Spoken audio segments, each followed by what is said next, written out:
हम 3 रेड्स और 2 कलर्स में से कोई भी एक चूज़ करेंगे और हम कोशिश करते हैं आपको गाइड करेंगे कैसे आपने हिट करना है और किस तरीके से आपने कहाँ पे फोर्स लगेगी, कहाँ पे साइड, ये आपने सीखना है। ठीक है, यहाँ पे सॉफ्ट स्क्रू की ज़रूरत है, ज़ोर नहीं लगाना।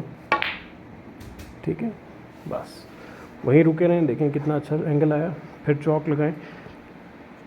चौक हर शॉट में लगाना बहुत ज़रूरी है, आपको थोड़ा सा स्लो भी करता है ये। ठीक है, आराम से क्विंग करनी है, जल्दी नहीं, सॉफ्ट स्क्रू।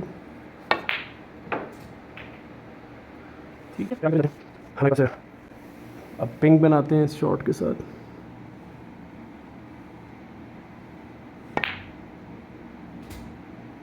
ठीक है,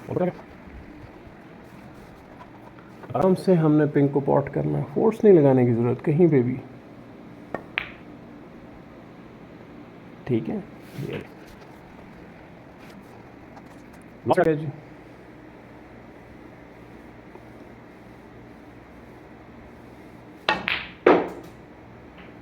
ठीक है,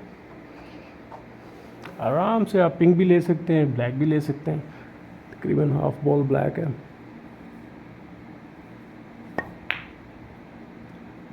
दैट्स इट। सो हमारी ब्रेक 3 रेड्स के साथ कंप्लीट होगी। मैं मज़ीद भी आगे एडवांस ब्रेक्स बनाऊंगा, शॉर्ट्स दिखाऊंगा। आई होप आपने इसको एंजॉय किया होगा। देखेंगे होगा कहीं पे साइड नहीं लगाई, कहीं पे फोर्स नहीं लगाई, plain ball stun and screw पर ही पूरी ब्रेक हो गई। सो ज्वाइन करें, सब्सक्राइब करें मेरे चैनल को और शेयर ज़रूर करें वीडियोज़ को। Thank you very much.